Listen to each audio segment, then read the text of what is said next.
ಕೇಂದ್ರ ಸರ್ಕಾರದ ಮೇಲೆ ಬೊಟ್ಟು ತೋರಿಸ್ತಾರೆ. ಇವರು ರೆಕಮೆಂಡ್ ಮಾಡಿರೋದು ಕೇಂದ್ರ ಸರ್ಕಾರಕ್ಕೆ. ಇಲ್ಲಿಂದ ಕೇಂದ್ರ ಸರ್ಕಾರ ಆ ರೇಟನ್ನು ನಿಗದಿ ಮಾಡೋದಾದರೆ ಇವತ್ತು ದೇಶದಲ್ಲಿ ಹಲವಾರು ರಾಜ್ಯಗಳಲ್ಲಿ ಇದೇ ಮೆಟ್ರೋ ಓಡ್ತಾ ಇದೆಯಲ್ಲ, ಅಲ್ಲಿ ಯಾತಕ್ಕೆ ಜಾಸ್ತಿ ಮಾಡಿಲ್ಲ? ಕರ್ನಾಟಕದಲ್ಲಿ ಮಾತ್ರ ಯಾಕೆ ಜಾಸ್ತಿ ಮಾಡಿದ್ರು? ಪ್ರತಿನಿತ್ಯ ಮೆಟ್ರೋ ಉಪಯೋಗ ಮಾಡ್ತಕ್ಕಂಥ ಪ್ರಯಾಣಿಕರು ಕಳೆದ ಒಂದು ವಾರದಿಂದ ನಿರಂತರವಾಗಿ ಸರ್ಕಾರದ ಈ ಒಂದು ದರ ಹೆಚ್ಚಿಗೆ ವೆಚ್ಚವನ್ನು ಏರಿಕೆ ಮಾಡಿರ್ತಕ್ಕಂಥದ್ರ ಬಗ್ಗೆ ಪ್ರತಿನಿತ್ಯ ಅಟ್ಯಾಕ್ ಮಾಡ್ತಾ ಇದ್ದಾರೆ. ಜಾಣಕಿಗಳು ನಾನು ಹೇಳಿದ್ದೇನೆ ಪರಿಶೀಲನೆ ಮಾಡಿ ಅಂತ ಹೇಳ್ತಾರೆ ಮುಖ್ಯಮಂತ್ರಿಗಳು. ಬಸ್ ದರ ಎಲ್ಲಿಗೆ ಏರಿಸಿದ್ರು? ಈಗ ಹಾಲಿನ ದರವೂ ಏರಿಸ್ತಾರಂತೆ, ನೀರಿನ ದರವೂ ಏರಿಸ್ತಾರಂತೆ. ಇದರಿಂದ ಆರ್ಥಿಕ ಶಕ್ತಿ ಬೆಳೆಸೋ ವೃದ್ಧಿ ಮಾಡಕತ್ತಾರ. ಜನಗಳ ಕಿಸೆಗೆ ಕೈ ಹಾಕಿ ಇವತ್ತು ಎಷ್ಟು ಬಾರಿ ಮದ್ಯದ ರೇಟನ್ನು ಜಾಸ್ತಿ ಮಾಡಿದ್ರು ಈ ಸರ್ಕಾರ ಬಂದ ನಂತರ. ಇದು ಇವರ ಆರ್ಥಿಕ ಶಕ್ತಿನ? ಡೆವಲಪ್ಮೆಂಟ್ ಏನಿದೆ? ಒಂದೊಂದು ಕ್ಷೇತ್ರಕ್ಕೆ 180 ಕ್ಷೇತ್ರಕ್ಕೆ 10 ಕೋಟಿ ಹಣ ಕೊಟ್ಟಿರೋದು ಬಿಟ್ಟರೆ 2 ವರ್ಷದಲ್ಲಿ ಯಾವ ಕಾರ್ಯಕ್ರಮಕ್ಕೆ ದುಡ್ಡು ಕೊಟ್ಟಿದ್ದಾರೆ?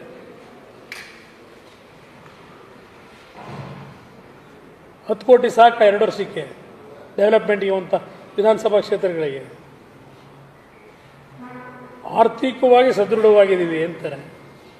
ನೀವು ಆರ್ಥಿಕವಾಗಿ ಸದೃಢವಾಗಿದ್ದರೆ ಪ್ರತಿ ತಿಂಗಳು ನಿಮ್ಗೆ ಗ್ಯಾರಂಟಿ ಹಣ ಕೊಡೋಕ್ಕೇನು ತೊಂದರೆ? ನಿಮಗೆ 3 ತಿಂಗಳು 4 ತಿಂಗಳು ಯಾತಿಗೆ ಹಣ ಕೊಡ್ತಾ ಇಲ್ಲ?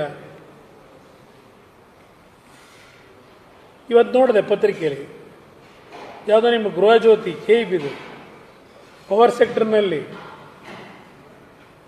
ಗ್ರಾಹಕರಿಂದ ನಾವು ದುಡ್ಡು ಬಿಲ್ನ ವಸೂಲಿ ಮಾಡ್ತೀವಿ, ಆಮೇಲೆ ಬೇಕಾದ್ರೆ ಗ್ರಾಹಕರಿಗೆ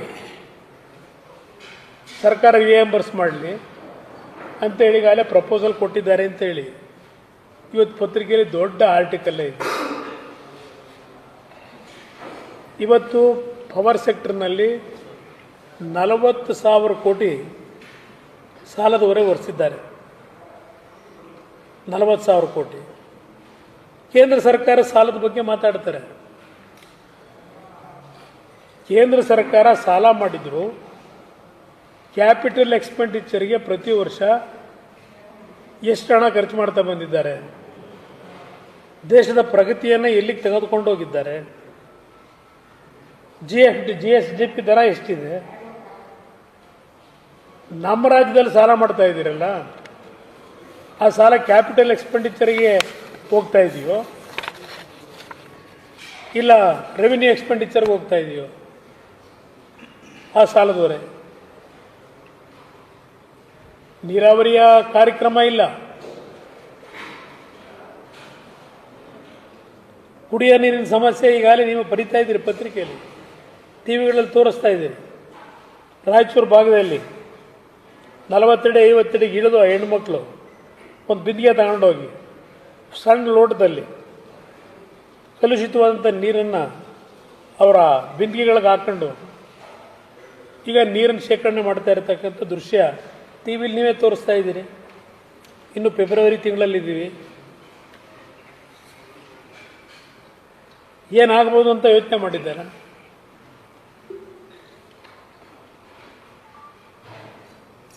ಇವತ್ತು ವಾಟರ್ ಬಿಲ್ಲು ಜಾಸ್ತಿ ಮಾಡಬೇಕು ಅಂತಾರೆ. ಯಾವುದನ್ನು ಬಿಟ್ಟಿದ್ದೀರಿ ಈಗ ನೀವು? ಇದೆಂಥದ್ದು ಎ ಖಾತೆ, ಈ ಖಾತೆ, ಬಿ ಖಾತೆ, ಏನು ಬಿ ಖಾತೆ? ಬಿ ಖಾತೆ ಯಾಕೆ ಇಷ್ಟು ಅರ್ಜೆಂಟಲ್ಲಿ ಮಾಡಕ್ಕೆ ಹೊರಟ್ರಿ? ಮಾಡ್ಕೊಳ್ಳಿ ಅಂತೇಳಿ ಒನ್ ಟೈಮ್ ಸೆಟ್ಲ್ಮೆಂಟು. ದುಡ್ಡು ಬೇಕಲ್ಲ ಸರ್ಕಾರಕ್ಕೆ, ಖಜಾನೆಯಲ್ಲಿ ದುಡ್ಡಿಲ್ವಲ್ಲ, ಅದಕ್ಕೆ ಅಕ್ರಮ ಸಕ್ರಮ ಅಂತ ಹೊರಟಿದ್ದೀರಿ. ನಿಮಗೇನು ಅವ್ರಿಗೆ ಜನಕ್ಕೆ ಒಳ್ಳೇದು ಮಾಡಬೇಕು ಅಂತ ಅಲ್ಲ, ದುಡ್ಡಿಲ್ವಲ್ಲ ಖಜಾನೆ ಒಳಗೆ, ಖಜಾನೆಯಲ್ಲಿ ದುಡ್ಡು ಬೇಕಲ್ಲ, ಅದಕ್ಕೆ ಕೆಲಸ ಮಾಡ್ಕೊಂಡು ಹೊರಟಿದ್ದೀರಿ. ಏನು ಬದನ್ ಏನು ಹೇಳಿ? ಯಾರು ಪಾಪ ಅವ್ರಿಗೇನೋ ಬೇಕಿತ್ತೇನು ಬೇಕಾತ? ಕೊಟ್ಕೊಂಡವ್ರು, ಅದಕ್ಕೇನು ಮಾಡೋಕ್ಕಿದೆ, ಎಲ್ಲ ವೈಯಕ್ತಿಕವಾಗಿ ಅನುಕೂಲ ಆಗಿರ್ಬೋದು. ಇದು ರಾಜ್ಯದ ಒಟ್ಟಾರೆ ನಾನು ಹೇಳೋದು, ಯಾರ್ದು ವೈಯಕ್ತಿಕವಾದ ಹೇಳಿಕೆ ಅಲ್ಲ ನಾನು ಇಲ್ಲಿ ಹೇಳೋದು. ಇಷ್ಟು ದಿವಸ ಇಲ್ಲದಿದ್ದು ಇವತ್ತು ಯಾತಕ್ಕೆ ತರಾತುರಿ? ಕೋರ್ಟಲ್ಲಿ ಕೇಸ್ ಇದೆ, ಕ್ಲಿಯರ್ ಇಲ್ಲ,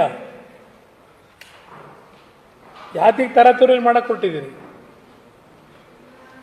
ನಾನೇ ನೋಡಿದ್ದೀನಿ, ರಾಮನಗರದಲ್ಲೇ ಆ ಜನ ಬರ್ತಾ ಇದ್ದಿದ್ದು ನಮ್ಮ ಹತ್ರನೇ. ಏನು ಜನಕ್ಕೆ ಒಳ್ಳೇದು ಮಾಡಬೇಕು ಅಂತ ಮಾಡ್ಕೊಂಡು ಹೊರಟವ್ರ?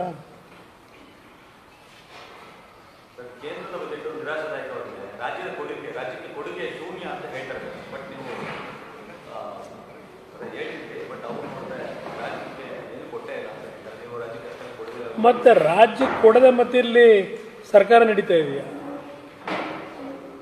ರೈಲ್ವೆಗೆ ಎಷ್ಟು ಕೊಟ್ಟಿದ್ದಾರೆ ದುಡ್ಡು? ನ್ಯಾಷನಲ್ ಹೈವೇ ದುಡ್ಡು ಎಷ್ಟು ಕೊಟ್ಟಿದ್ದಾರೆ? ಅಗ್ರಿಕಲ್ಚರ್ಗೆ ಎಷ್ಟು ಕೊಟ್ಟಿದ್ದಾರೆ? ಅದು ಬೇರೆ ವಿಷಯ ಬ್ರದರ್. ಈ ಒಂದು ಸಿಸ್ಟಮ್ ಬಂದಿದ್ದು ನರೇಂದ್ರ ಮೋದಿಯವರ ಸರ್ಕಾರ ಬಂದಾಗ ಬಂದಿರೋದಲ್ಲ. ಇದು ಮೊದಲನೆಯ ಹಣಕಾಸು ಆಯೋಗವನ್ನು 1952 ನೆಹರು ಅವರು ಪ್ರಧಾನಮಂತ್ರಿಗಳಿದ್ದಾಗ ರಚನೆ ಮಾಡಿರತಕ್ಕಂಥ ಹಣಕಾಸು ಆಯೋಗ. ಇದು ರಾಷ್ಟ್ರಪತಿಗಳು ಅಂಕಿತ ಆಗ್ತಾರೆ 5 ವರ್ಷಕ್ಕೊಂದು ಬಾರಿ. ಅವರು ಯಾವ್ಯಾವ ರಾಜ್ಯಕ್ಕೆ ಯಾವ ರೀತಿ ಹಂಚಿಕೆ ಆಗಬೇಕು ಕೇಂದ್ರ ಸರ್ಕಾರದಿಂದ ಅಂತ ಹೇಳಿ ಈ ಹಣಕಾಸು ಆಯೋಗಗಳು ತೀರ್ಮಾನ ಮಾಡ್ತವೆ, ಗೈಡ್ಲೈನ್ಸ್ ಇಟ್ಟಿದ್ದಾರೆ. ನಿಮ್ಮ UPA ಸರ್ಕಾರನೇ ಇತ್ತಲ್ಲ, ಆಗಲೇ ಇದೆಲ್ಲ ಬದಲಾವಣೆ ಮಾಡ್ಕೋಬೋದಾಗಿತ್ತಲ್ಲ, ಯಾಕೆ ಮಾಡ್ಕೊಳ್ಳಿಲ್ಲ? ಇದು ಈ ನರೇಂದ್ರ ಮೋದಿ ಅವರು ಬಂದು ಮಾಡಿರೋದಲ್ಲ. ಇದು 52ರಿಂದ ಇದು ನಿರಂತರವಾಗಿ ನಡೀತಾ ಇದೆ. ಅದರಿಂದ ನಮಗೆ ಕಡಿಮೆ ಆಯಿತು, ಜಾಸ್ತಿ ಆಯಿತು, ಇಲ್ಲಿವರೆಗೆ ಯಾಕೆ ನಡೀತಿತ್ತು? ಮತ್ತೆ ನಾನು 20 ತಿಂಗಳು ನಡೆಸಿದ್ದೀನಿ, ನಾನು 14 ತಿಂಗಳು ನಡೆಸಿದ್ದೀನಿ. ನನ್ನ ಕಾಲದಲ್ಲೂ 25,000 ಕೋಟಿ ರೈತರ ಸಾಲ ಮನ್ನಾ ಮಾಡೋದು ನಿರ್ಧಾರ ಮಾಡಿದೆ. ನಾನು ಕೇಂದ್ರ ಸರ್ಕಾರದ ಮುಂದೆ ಹೋದ್ನ, ಸಾಲ ಮನ್ನಾ ಮಾಡಿದ್ದೀನಿ, ದುಡ್ಡು ಕೊಡಿ ಅಂತ ಹೇಳಿ. 2006 ಎಷ್ಟು ಹೈಸ್ಕೂಲುಗಳು, ಎಷ್ಟು ಕಾಲೇಜು, ಎಷ್ಟು ಸಬ್ಸ್ಟೇಷನ್ಗಳು, ರಸ್ತೆ ಕೆಲಸ ಮಾಡಲಿಕ್ಕೆ ಜಲ್ಲಿ ಸಿಗ್ತಾ ಇರಲಿಲ್ಲ. 2006 2007 ಆ ರೀತಿ ಅಭಿವೃದ್ಧಿ ಮಾಡಿದ್ದೀವಿ. ಪಾಪ ಈಗ ದೇವರು ಬಂದರೂ ಮಾಡೋಕ್ಕಾಗಲ್ವಂತ. ದೇವರಲ್ಲಿಂದ ಬರ್ತಾನೆ? ಜನ ಓಟ್ ಹಾಕೋದೇ ಯಾಕೆ ಹಾಕ್ತಾರೆ ನಮಗೆ? ಸರ್, ಇಷ್ಟು ದಿನ ಮುಖ್ಯಮಂತ್ರಿಗಳು ಮೂಢ ಹಗರಣದಲ್ಲಿ ಈಗ ಅವರು ಹಗರಣದಲ್ಲಿ ಅವ್ರ ಪಾಲಿಯಲಿಲ್ಲ ಅನ್ನೋದು ರಿಪೋರ್ಟ್. ದೇವರೇ ಕಾಪಾಡಬೇಕು, ಲೋಕಾಯುಕ್ತದಲ್ವಾ ರಿಪೋರ್ಟು ಅಲ್ಲವೇ? ತನಿಖಾ ಸಂಸ್ಥೆ ಯಾವುದದು? ಲೋಕಾಯುಕ್ತ ಸಂಸ್ಥೆ. ರೆಕಾರ್ಡ್ಗಳೇನಿದೆ ಅವ್ರು ಇಷ್ಟ ಬಂದಾಗ ಬರೆಸ್ಕೊಂಡವ್ರೆ. ನೋಡಿ, ತಾರ್ಕಿಕ ಅಂತ್ಯ ಅನ್ನೋದು ಯಾವುದೋ 1-2 ಕೇಸಲ್ಲಿ ತಪ್ಪು ಮಾಡದೇ ಇರೋ ಅಮಾಯಕರುಗಳು ಬಲಿಯಾಯ್ತಾರೆ. ಲೂಟಿ ಹೊಡೆಯಲು ಯಾರು ಬಲಿಯಾಗಲ್ಲ. ಇದು ಪರಿಸ್ಥಿತಿಗಳು. ನನಗದು ಭಾಳ ಎಕ್ಸ್ಪೀರಿಯನ್ಸ್ ಇದೆ. ಏನಿದೆ ಅಂತಕ್ಕಂಥದ್ದು ನಾನು ಹೇಳೋಕೆ ಹೋದರೆ ಅದೆಲ್ಲ ಒಂದು ಕಡೆ ತಪ್ಪಾಗುತ್ತೆ. ಏನು ಮಾಡೋದು? ಕಣ್ಣು ಕಟ್ತಂಗಿದೆ, ಕಣ್ಣು ಕಟ್ತಾಗಿದೆ. ಅಲ್ಲಿ ಏನೇನಾಗಿದೆ? ಅಯ್ಯೋ, ಇದು 40 ವರ್ಷದಿಂದ ನಡೀತಾ ಇದೆಯಲ್ಲ ಬ್ರದರ್, ಇವತ್ತು ನಡೀತಾ ಇರೋದಲ್ಲ. ಎಲ್ಲಾದರೂ ಕೇಳಿದ್ದೀರಾ? 5 ಜನ IAS JDLRಗಳು SIT ರಚನೆ ನಮ್ಮ ಬಿಡದಿ ಜಮೀನಿಗೆ. 40 ವರ್ಷದಿಂದ ನಾನೆಲ್ಲೋ ಮೈಸೂರಿನ ಸಿನಿಮಾ ಹಂಚಿಕೆದಾರನಾದಾಗ ಕೊಂಡ್ಕೊಂಡ ಜಮೀನು. ಯಾವ ಥರ ನಡೆಸ್ತಾ ಇದ್ದಾರೆ? ಒಂದು ಕಡೆ ಸರ್ಕಾರವೇ ಹೇಳುತ್ತೆ ಮೂಲ ದಾಖಲೆಗಳಿಲ್ಲ ಅಂತ ಹೇಳಿ, ಕೋರ್ಟಿಂದ ನಾನು ಪತ್ರಿಕೆಯಲ್ಲಿ ಓದಿರೋದು, ಕೋರ್ಟ್ ಬಗ್ಗೆ ನಾನು ಚರ್ಚೆ ಮಾಡಲ್ಲ. ಯಾವುದೋ ಸರ್ವೆ ನಂಬರ್ಗಳು ಹೇಳಿದ್ದಾರೆ, 14 ಎಕರೆನೂ ಒತ್ತುವರಿ ಆಗಿದೆ, ಅದನ್ನು ವಶಪಡಿಸ್ಕೋಬೇಕು ಅಂತ ಕೋರ್ಟು ಪ್ರಾಮಾಣಿಕವಾಗಿ ತನಿಖೆ ಮಾಡಿ ತೀರ್ಮಾನ ಮಾಡಿ ಅಂತ ಹೇಳಿದೆ. ಸರ್ವೆ ನಂಬರ್ಗಳು ಕೊಟ್ಟರು, ಯಾವುದು ಅಂತೇಳಿ ಹಲವಾರು ರೀತಿ ತನಿಖೆಗಳು 10 ಬಾರಿ ಮಾಡಿ ಯಾವುದೇ ಮೂಲ ದಾಖಲೆಗಳಿಲ್ಲ ಅಂತ ಹೇಳಿದಂಥ ಸರ್ಕಾರ ಈಗ ಮೊನ್ನೆ ನನಗೆ ನೋಟಿಸ್ ಕೊಡಲ್ಲ, ನಾನು ಹೇಳದ ಮೇಲೆ ಕಳಿಸ್ತಾರೆ ತರಾತುರಿಲಿ. ಮೂಲ ದಾಖಲೆ ಇಲ್ಲ ಅಂತ ಅಂದಮೇಲೆ ಮೂಲ ದಾಖಲೆದಾರರಿಗೆ ಯಾರು ಹೇಳಿದ್ರು ಕೊಡೋದಕ್ಕೆ? ಈಗೆಲ್ಲ ಹುಡುಕೊಂಬಂದ್ರು ಮೂಲ ದಾಖಲೆದಾರನ್ನ? ಮೂಲ ದಾಖಲೆ ಇಲ್ಲದೆ ಇದ್ರೆ ಮೂಲ ದಾಖಲೆದಾರರಿಗೆ ಈಗ ಕೊಡ್ತಾರ ನೋಟಿಸ್? ಅವನು ಎಲ್ಲಿಂದ ಹುಡುಕೊಂಬಂದ್ರಿ? ಈಗ ಮೂಲ ಹೆಂಗ್ ಗೊತ್ತಾಯ್ತು ಅವ್ರ ಮೂಲ ದಾಖಲೆದಾರರು ಅಂತ ಹೆಂಗ್ ಗೊತ್ತಾಯ್ತು ಅವ್ರಿಗೆ? ಇದಕ್ಕೆ 40 ವರ್ಷದ ನಡೀತಾನೇ ಇದೆ.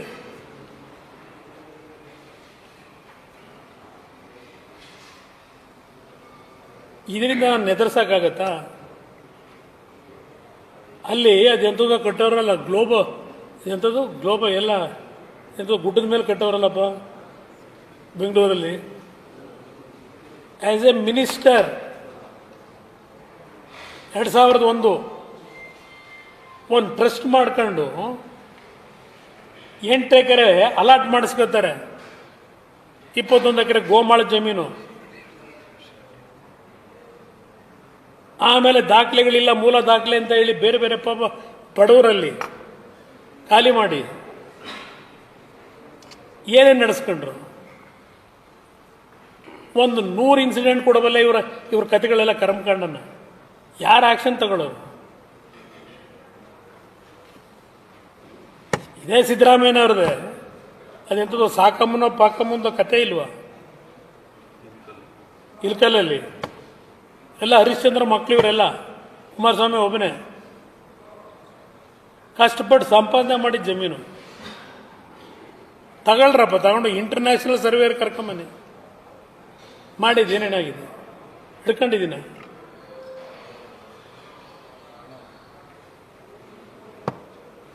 ಸರ್, ನಿಮ್ಮ ಇಲಾಖೆಯಿಂದ ಯಾವುದೇ ಹೊಸ ಪ್ರಾಜೆಕ್ಟ್ ಬರ್ತಾ?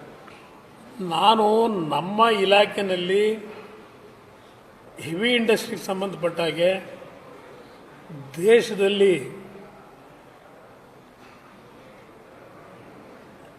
ನೆಟ್ ಝೀರೋ ತರಲಿಕ್ಕೆ ಕಾರ್ಬನ್ನು ಹಲವಾರು ರೀತಿಯಲ್ಲಿ ಎಲೆಕ್ಟ್ರಿಕ್ ವೆಹಿಕಲ್ಸ್ಗೆ ಪ್ರೋತ್ಸಾಹ ಕೊಡ್ತಕ್ಕಂಥ ಮೊದಲು ಫೇಮ್ 1 ಫೇಮ್ 2 ಇತ್ತು. ಈಗ PM E-ಡ್ರೈವ್ ಕಾರ್ಯಕ್ರಮ 10,000 ಕೋಟಿ. ಇವತ್ತು 2030ಕ್ಕೆ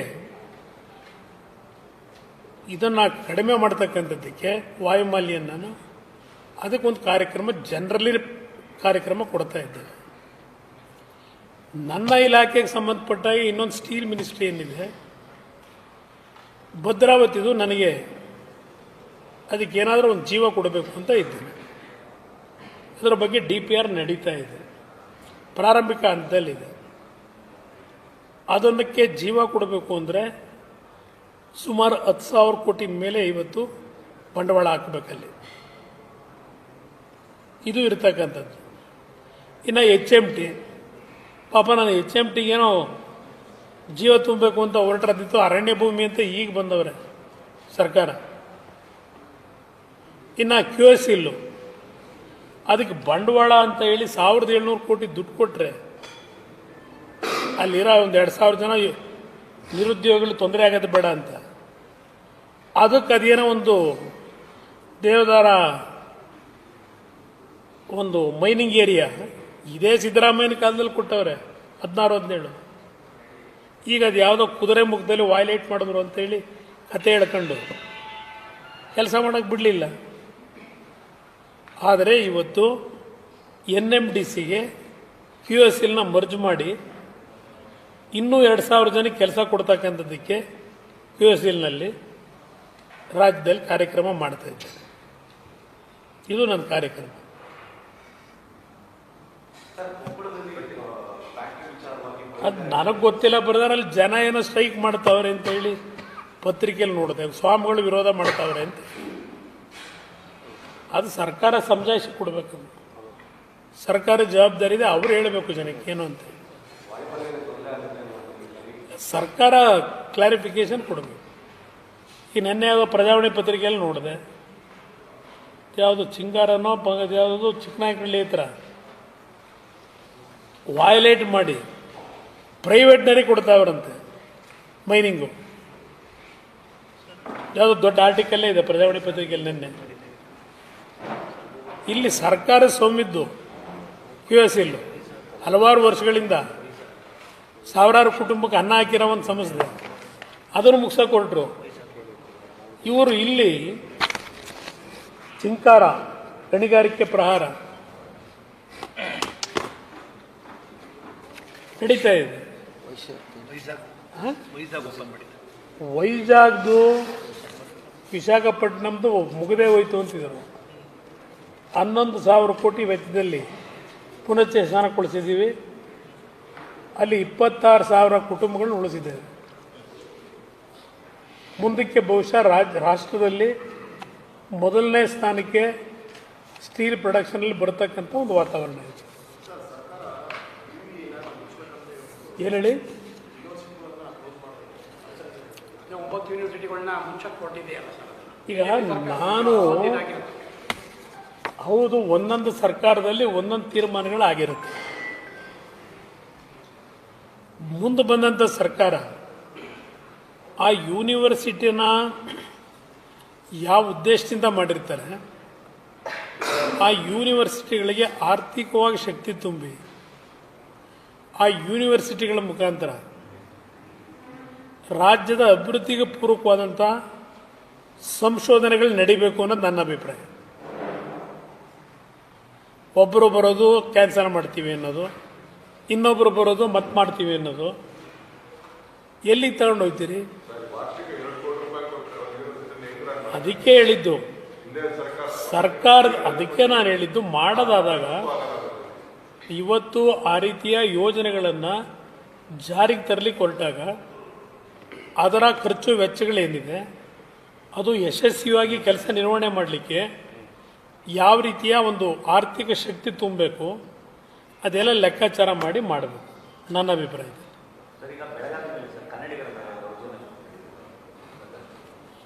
ಈ ಸರ್ಕಾರದಲ್ಲಿ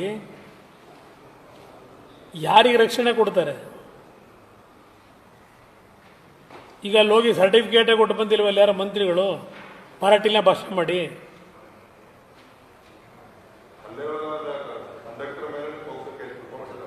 ಅದನ್ನೇ ನಾನು ಹೇಳೋದು, ಈ ಸರ್ಕಾರ ಯಾರಿಗೆ ರಕ್ಷಣೆ ಕೊಡ್ತಾರೆ ಅಂತ. ಈಗ ನಾನೇ ಮುಖ್ಯಮಂತ್ರಿ ಆಗಿದ್ನಪ್ಪ 2006-7 ಅಲ್ಲೆಲ್ಲ ಒಂದು ದೊಡ್ಡ ನಿಯೋಗ ತಗೊಂಡೋದ್ರು ಡೆಲ್ಲಿಗೆ. ಶಿವರಾಜ್ ಪಾಟೀಲ್ ಅವರು ಕೇಂದ್ರದ ಗೃಹ ಸಚಿವರು, ಮಹಾರಾಷ್ಟ್ರದ ಮುಖ್ಯಮಂತ್ರಿಗಳ ಸಮೇತ ಹೋದರು. ದೊಡ್ಡ ದಂಡೇ ಹೋಯಿತು ಮನಮೋಹನ್ ಸಿಂಗ್ ಅವ್ರ ಕಾಲದಲ್ಲಿ. ಬೆಳಗಾವಿನ ಮಹಾರಾಷ್ಟ್ರಕ್ಕೆ ಸೇರಿಸಬೇಕು ಅಂತ ನಾನು ತೀರ್ಮಾನ ಮಾಡಿದೆ. ಬೆಳಗಾವಿನಲ್ಲಿ ಒಂದು ಕರ್ನಾಟಕ ರಾಜ್ಯದ ವಿಧಾನಮಂಡಲ ಅಧಿವೇಶನ ನಡೆಸಬೇಕು, ಅಲ್ಲೊಂದು ವಿಧಾನಸೌಧ ಕಟ್ಟಿಸಬೇಕು, ಅವ್ರಿಗೊಂದು ಸಂದೇಶ ಕೊಡಬೇಕು, ಇದು ಯಾವತ್ತೇ ಇದ್ರೂ ಇದು ಕನ್ನಡಿಗರ ಸ್ವತ್ತು ಅಂತಕ್ಕಂಥದ್ದು ಮೆಸೇಜ್ ಹೋಗಬೇಕು ಅಂತ ಅವತ್ತು ತೀರ್ಮಾನ ಮಾಡಿದೆ. ನೀವೇನು ಮಾಡ್ತಿದ್ದೀರಿ? ಸಂದೇಶ ಏನು ಕೊಡ್ತಾ ಇದ್ದೀರಿ? ಪಾಪ ಗೃಹ ಸಚಿವರದ್ದು ಇವತ್ತು ಹೇಳಿಕೆ ನೋಡಿದೆ, ಅವ್ರಿಗೂ ಪಾಪ ಪೊಲಿಟಿಕಲಿ ವೈರಾಗ್ಯ ಬಂದಂಗಿದೆ ನೋಡಿದ್ರೆ. ನೆನ್ನೆ ಏನೋ ಕಾನ್ಸ್ಟಿಟ್ಯೂನ್ಸಿಲಿ ಹೋಗಿ ಏನೋ ಹೇಳೋರಲ್ಲ. ಏನಾದರೂ ಈ ಸರ್ಕಾರಕ್ಕೆ 136 ಸೀಟ್ ಗೆದ್ದಿರೋ ಅಂತ ಸರ್ಕಾರ ಇದು. ಇಲ್ಲೇನು 2-3 ಪಕ್ಷಗಳು ಸೇರೇನು ಮಾಡ್ತಾ ಇಲ್ಲ. ಪ್ರತಿನಿತ್ಯ ಅವರ ಹೇಳಿಕೆಗಳು, ಮಂತ್ರಿಗಳದು ಎಲ್ಲಾದರೂ ಕಂಟ್ರೋಲ್ ಇದೆ ಈ ಸರ್ಕಾರದಲ್ಲಿ? ಯಾರಿಗೆ ಕಂಟ್ರೋಲ್ ಇದೆ? ಜನಕ್ಕೆ ಏನು ಸಂದೇಶ ಕೊಡ್ತೀರಿ? ಅಧಿಕಾರಿಗಳಿಗೆ ಏನು ಸಂದೇಶ ಕೊಡ್ತೀರಿ? ನಿಮ್ಮ ಮಾತು ಕೇಳ್ತಾರ ಅಧಿಕಾರಿಗಳು? ಏನಕ್ಕೆ ಗೊತ್ತಿಲ್ಲ. ಇವತ್ತು ಪತ್ರಿಕೆಯಲ್ಲಿ ನೋಡದೆ ಬರ್ತದೆ ರಿಸೈನ್ ಮಾಡ್ತೀನಿ ಅಂತ ಹೇಳೋರು. ನೆನ್ನೆ ಹೇಳಿಕೆ ಅಂದರೆ ಬಹುಶಃ ಅವ್ರ ಪ್ರಶ್ನೆ ಹಾಕೊಂಡ್ಬಿಟ್ಟಿರ್ಬೇಕು ಮೊನ್ನೆ ಎಲ್ಲೋ, ಯಾಕೋ ಇದರಲ್ಲಿ ಇರೋದು ಮರ್ಯಾದಸ್ಥರು ಇರೋದು ಒಳ್ಳೇದಲ್ಲ ಅಂತ ಹೇಳಿ ತೀರ್ಮಾನಕ್ಕೆ ಏನಾದ್ರು ಬಂದಿದವರ ಹೇಳಿಕೆ ಕೊಟ್ಟವರೋ ಗೊತ್ತಿಲ್ಲ.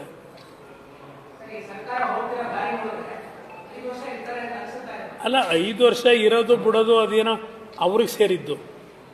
ಪಾಪ ಅದೇನೋ ಹೇಳ್ತಾ ಇಲ್ವ ಮಾದೇವಪ್ಪನವರು, ಏನೋ ರೆಕಾರ್ಡ್ ಮಾಡ್ಬೇಕಂತಲ್ಲ, ರೆಕಾರ್ಡು.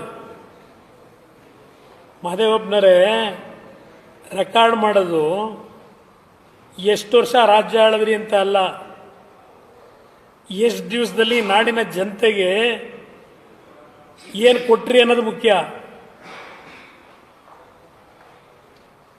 ಈ ನಾಡಿನ ಜನತೆಯ ಸಮಸ್ಯೆ ಏನು ಬಗೆಹರಿಸಿದಿರಿ ಅದು ಮುಖ್ಯ.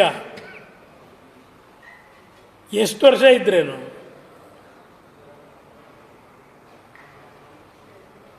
ಇಪ್ಪತ್ತು ತಿಂಗಳು ಹೌದು, ನಾನಿದ್ದೆ ಮುಖ್ಯಮಂತ್ರಿ. 14 ತಿಂಗಳಿದ್ದೆ ಒಂದು ಕೋಯಲೇಷನ್ ಗೌರ್ಮೆಂಟ್ನಲ್ಲಿ. ತೃಪ್ತಿ ಇದೆ ನನಗೆ. 4 ಜನಕ್ಕೆ ಒಳ್ಳೇದು ಮಾಡಿದ್ದೀನಿ. ನೀವೇನು ಮಾಡಿದ್ದೀರಿ? ಅದಂತೂ ಗ್ಯಾರಂಟಿ. ಏನು ಯಾರಪ್ಪನ ಮನೆ ದುಡ್ಡದು ಗ್ಯಾರಂಟಿಗೆ ಕೊಡ್ತಾ ಇರೋದು? 60 ರೂಪಾಯಿ ಇದ್ದಿದ್ದು ನಿಮ್ಮ ಮೆಟ್ರೋ ದರ 90 ರೂಪಾಯಿ ಮಾಡ್ಕೊಂಡು ನೀವೇ ಬೇಕಾ ಕೊಡೋಕ್ಕೆ? ನೀವು 2,000 ಕೊಡ್ತಾ ಇದ್ದೀರಲ್ಲ. ಈ ರೀತಿ ದರ ಏರಿಕೆ ಮಾಡಿದ್ರೆ ನಾನು 10,000 ರೂಪಾಯಿ ಕೊಡ್ತೀನಿ. ಈ ರೀತಿ ದರ ಏರಿಸಿದ್ರೆ ಸ್ಟ್ಯಾಂಪ್ ಡ್ಯೂಟಿ ಯಾವ್ದು ಬಿಟ್ಟಿದ್ದೀರಿ? ಯಾವ್ದು ಬಿಟ್ಟಿರೋದು ಯಾವ್ದು ನೋಡ್ಬೇಕೀಗ ನಿಮ್ದು? 3 ವರ್ಷದಿಂದ ನಡೆದಿಲ್ವಲ್ಲ ಬರ್ತಾರೆ. 3-4 ವರ್ಷವೇ ಆಯಿತು. 4 ವರ್ಷ ಆಗಿದೆ. ಅವರಿಗೆ ಚುನಾವಣೆ ಪಾಪ ಕಾನ್ಸ್ಟಿಟ್ಯೂಷನ್ನ ರಕ್ಷಕರು ಅಂತಾರೆ, ಸಂವಿಧಾನ ಇವರೇ ಉಳಿಸಿರೋದು ಅಂತಾರೆ. ಸ್ಥಳೀಯ ಸಂಸ್ಥೆ ಚುನಾವಣೆಗಳನ್ನೇ ನಡೆಸ್ತಾ ಇಲ್ವಲ್ಲ. ಆಮೇಲೆ ಈಗ ಎಂಥವ ಸೊಸೈಟಿ ಚುನಾವಣೆ, ಹೇಳನ್ ಕೇಳನ್ ಯಾವನೂ ಇಲ್ಲ. ನಾಳೆ ಬೆಳಗ್ಗೆ ಅವನು ಯಾವ ಅರ್ಜಿ ಹಾಕಕ್ಕೆ ಹೋದ್ರೆ ಡಿಸ್ಕ್ವಾಲಿಫೈ. 12 ಗಂಟೆ ಅಷ್ಟೇ. 12 ಗಂಟೆಲಿ ಅಷ್ಟೇ. ಈಗ ಉದಯಗಿರಿ ಕಲಬೆಗೆ ಸಂಬಂಧಪಟ್ಟಂಗೆ ಸರ್, ರಾಜ್ಯಾಧ್ಯಕ್ಷ ಬಿಜೆಪಿ ವಿಜಯೇಂದ್ರ ಅವರು ಈ ರಾಷ್ಟ್ರ ಸಂಚಲನ ನೋಡಿ, ನಾನು 100 ಬಾರಿ ಹೇಳಿದೆ, ಯಾವ ಕುವೆಂಪು ಅವರು ಕೊಟ್ಟಿರತಕ್ಕಂಥ ಸಂದೇಶ ಸರ್ವ ಜನಾಂಗದ ಶಾಂತಿಯ ತೋಟವಾಗಿ ಉಳಿಬೇಕಿದೆ ಕರ್ನಾಟಕ ರಾಜ್ಯ. ಹಲವಾರು ಸಮಸ್ಯೆಗಳಿದೆ. ಆ ಸಮಸ್ಯೆಗಳನ್ನು ಉಳಿಸೋದಕ್ಕೆ, ಏಕೆಂದರೆ ನಾನು BJP ಸ್ನೇಹಿತರಿಗೆ ಹೇಳೋದು ಇಷ್ಟೇ, ನೀವು ಒಂದು ಕಡೆ ನೀವು ಏನು ಸಮಾಜಕ್ಕೆ ರಕ್ಷಣೆ ಕೊಡಬೇಕು ಅಂತ ಹೋಗ್ತೀರಿ, ಇನ್ನೊಂದು ಕಡೆ ಅವರು ಭದ್ರ ಆಯ್ತಾ ಹೋಗ್ತಾರೆ. ನಾವೇ ಭದ್ರ ಮಾಡಿಕೊಡ್ತೀವಿ ಅವರಿಗೆ. ನಾನು ಎರಡೂ ಪಕ್ಷಗಳಿಗೂ ಮನವಿ ಮಾಡ್ತೀನಿ, ಲೀಡರ್ಗಳಿಗೆ ಮನವಿ ಮಾಡ್ತೀನಿ. ರಾಜ್ಯದಲ್ಲಿ ಸಮಸ್ಯೆಗಳಿದೆ. ಎಸ್, ಇಂಥವ್ರನ್ನ ಬಲಿ ಹಾಕಬೇಕು. ಪೊಲೀಸ್ ವೆಹಿಕಲ್ ಮೇಲೆ ಕಲ್ಲು ತೂರಿದ್ರಲ್ಲ, ಬಲಿ ಹಾಕಲೇಬೇಕು ಅವ್ರನ್ನ.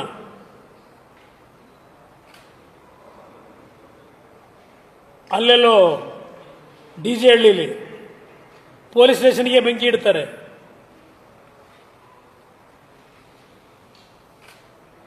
ಎಷ್ಟು ದಿವಸ ಸಹಿಸ್ಕೊತೀರಿ ಇದನ್ನೆಲ್ಲ? ಇಲ್ಲಿ ಯಾರನ್ನ ಓಲೈಸಿಗೆ ಸರ್ಕಾರ ಇಲ್ಲ. ಕಾನೂನು ಬಾಹಿರವಾದ ಚಟುವಟಿಕೆ ಮಾಡ್ತಕ್ಕಂಥವನು ಯಾವನೇ ಇರಲಿ, ಆಕ್ಷನ್ ತಗೋಬೇಕಾಗಿರೋ ಸರ್ಕಾರದ ಕರ್ತವ್ಯ.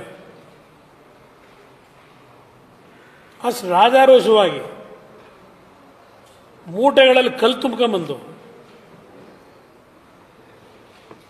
ಅಲ್ಲೇ ನಡೆಸ್ತಾರೆ ಅಂದರೆ ಇದನ್ನೆಲ್ಲ ಸಹಿಸ್ಕೊಂಡಿರ್ತೀರಾ?